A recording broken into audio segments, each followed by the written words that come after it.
Assalamualaikum warahmatullahi wabarakatuh. Kami dari kelompok 5 yang beranggotaan Kemal Sidki, Theo Wibisono, Weni Indiastuti, Linda Novitasari, Fiafiatul Hayati, Okvita Trisusanti, dan Mirza Maya Arsinta.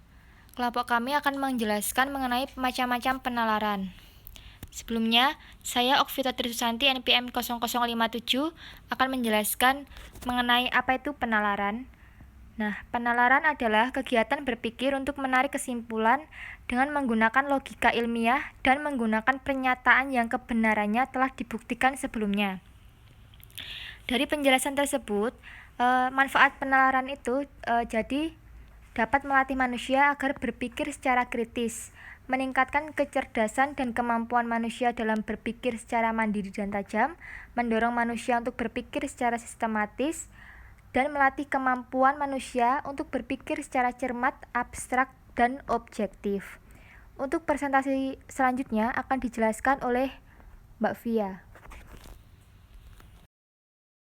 Selanjutnya, saya Fiafiatul Hayati, NPM 0055 akan melanjutkan presentasi dari Mbak Santi, yaitu mengenai macam-macam penalaran.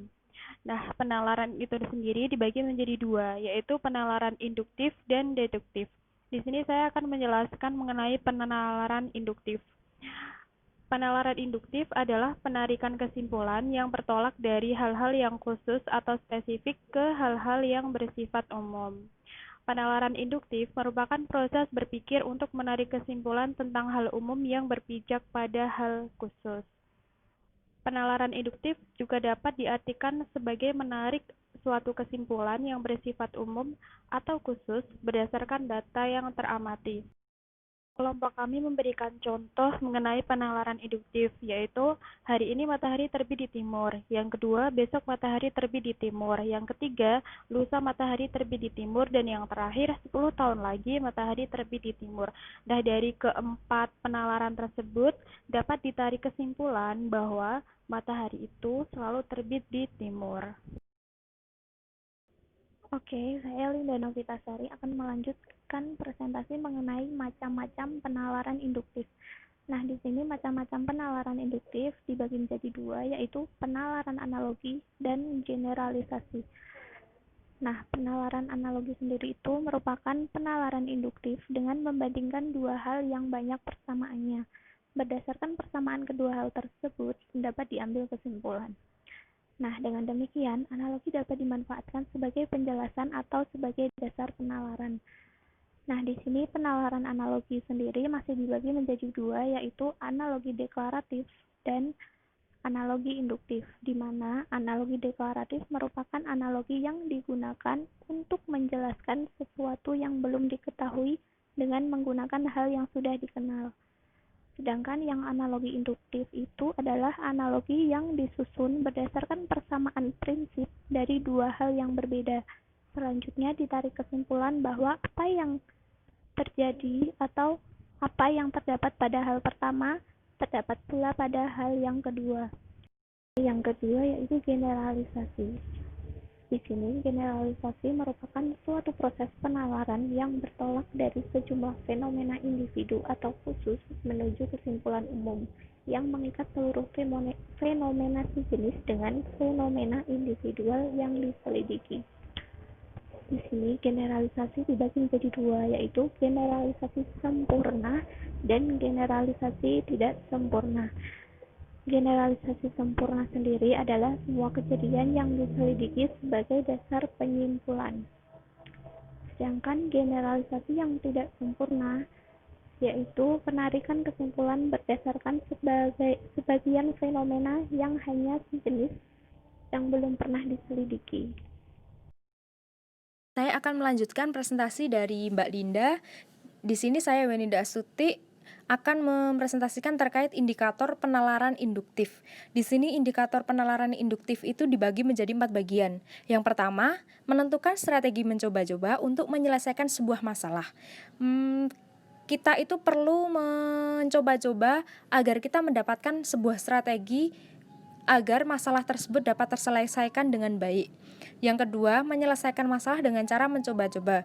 Ketika kita menyelesaikan masalah, kita perlu mencoba-coba bagaimana cara penyelesaian masalah itu menghasilkan hasil yang baik. Yang tiga, penarikan kesimpulan umum berdasarkan sejumlah data yang teramati. Ketika kita telah mencoba-coba penyelesaian masalah, maka akan mendapatkan kesimpulan, dan kesimpulan tersebut itu diamati atau teramati berdasarkan sejumlah data yang sama. Dan keempat, penarikan kesimpulan berdasarkan keserupaan data, konsep, atau proses.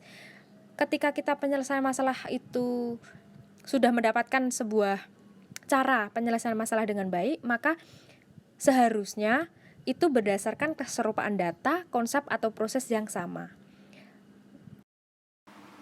Baik, untuk slide selanjutnya saya akan membahas tentang penalaran deduktif.